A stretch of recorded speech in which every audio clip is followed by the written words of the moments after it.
Hi అండి, welcome back to our channel. ఈరోజు ఈ వీడియోలో శ్రావణ మాసం ముందు రోజు కొన్ని పనులు చేసుకోవడం వల్ల తర్వాత రోజు చాలా ఈజీగా మనం పొద్దున్నే పూజ చేసుకోవడానికి వీలుగా ఉంటుంది. కొన్ని పనులు మనం ముందు రోజు చక్కగా చేసేసుకోవచ్చండి. అవి ఏమైనా చేసుకోవాలో నేను వివరంగా ఈ వీడియోలో షేర్ చేస్తున్నాను. ఈ వీడియో నచ్చిన వాళ్ళందరూ కూడా తప్పకుండా లైక్ చేసి షేర్ చేసి సబ్స్క్రైబ్ చేసుకోండి. ముందు రోజు ఇట్లా మనం రెడీ చేసుకోవడం వల్ల చాలా ఈజీగా ఉంటుంది. మనం మామిడాకులు తోరణాలు కట్టుకుంటాం కదండి, దేవుడి దగ్గర పూలు వేసుకునే వాళ్ళు పూలు వేసుకోవచ్చు మందిరానికి. లేకపోతే ఇలా తక్కువలో చక్కగా మామిడాకులకి శుభ్రంగా కడిగేసుకుని తుడిచేసుకుని ఈ విధంగా పూలు ఉంటాయి కదా, చామంతి పూలు, అదేవిధంగా గులాబీలు కూడా ఇట్లా గుచ్చేసుకుని ఆకుకి ఒక్కొక్క పువ్వు అదొకటి ఇదొకటి అట్లా కలర్ఫుల్గా మనం గుచ్చేసుకుని పెట్టుకుని ఒక దారానికి దీన్ని అటాచ్ చేసేసుకుని మనం దేవుడి మందిరానికి చక్కగా వేసేసుకోవచ్చండి. ఇట్లా తక్కువ ఖర్చులో మనం చక్కగా ఈజీగా దేవుడి మందిరం దగ్గర అందంగా రెడీ చేసుకోవచ్చు.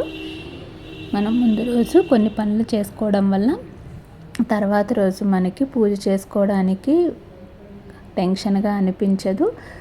దేవుడి దగ్గర పూజ కూడా చాలా ప్రశాంతంగా చేసుకోగలుగుతాము. మనకి ఎక్కువ పని ఉండడం వల్ల ముందు రోజు నైట్ కూడా సరిగ్గా నిద్ర పట్టదండి. ఇలా కొన్ని పనులు మనం ముందు రోజే చేసేసుకోవడం వల్ల ఆ రోజు పని ఈజీ అవుతుంది. పిల్లలు ఉన్న వాళ్ళకి, పెద్దవాళ్ళు ఉన్న వాళ్ళకి, స్కూళ్ళకి, కాలేజీలకి, అదేవిధంగా ఆఫీసులకి వెళ్ళే వాళ్ళందరికీ కూడా మార్నింగే హడావిడి అయిపోతుంది. కాబట్టి ముందు రోజు ఇవన్నీ కూడా కొన్ని పనులు మనం చేసేసుకొని రెడీగా ఉంచుకోవడం వల్ల తర్వాత రోజు చాలా ఈజీగా మనం అమ్మవారి పూజ అనేది చేసుకోవచ్చు. దేవుడి దగ్గర కూడా అమ్మవారి దగ్గర కూడా మనం ప్రశాంతంగా మనసుని అనేది లగ్నం చేసి అమ్మవారి దగ్గర పూజ చేసుకోగలుగుతాము.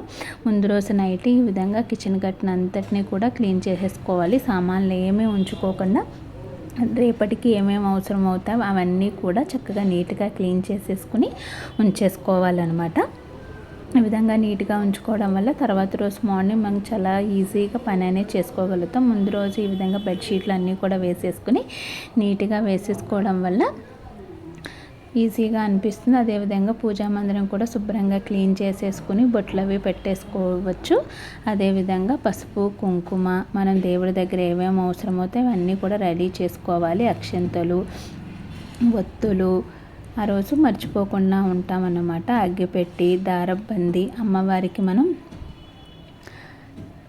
తోరాలు కడతాం కదా, దానికోసం బియ్యం పిండి, కర్పూరం, ఇవన్నీ కూడా ఆయిల్, నెయ్యి వేసుకుంటే నెయ్యి.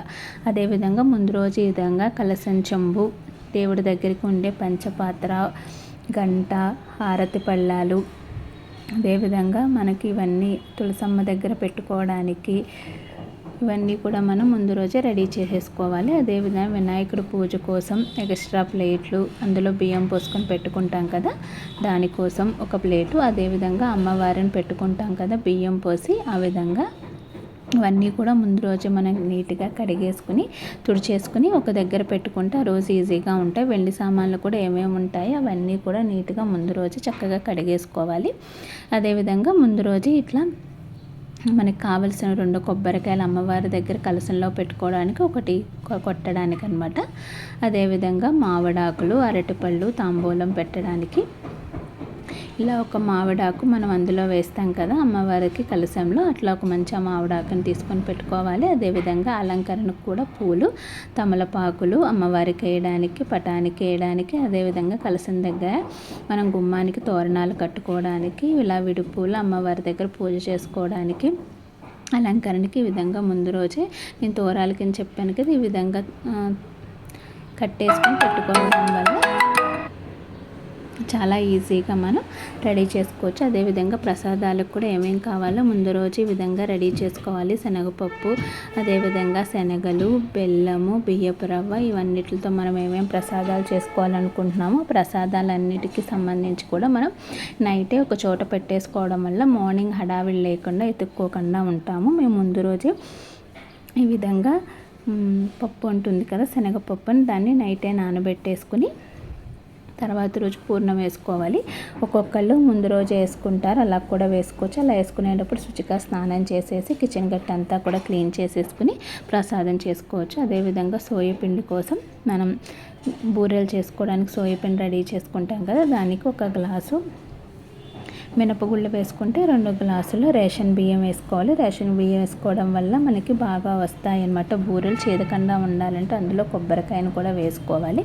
ఈ విధంగా కడిగేసుకుని చక్కగా పెట్టుకోవడం వల్ల ఆ రోజు మనం మార్నింగ్ చక్కగా ప్రసాదాలు రెడీ చేసుకోవచ్చు. అదేవిధంగా మనం ఏమేమి ప్రసాదాలు చేసుకుంటున్నామో వాటికి సంబంధించిన గిన్నెలు కానీ అవన్నీ కూడా దగ్గరగా పెట్టుకోవడం వల్ల ఆ రోజు ఈజీగా మనం పని అనేది చేసేసుకోవచ్చు.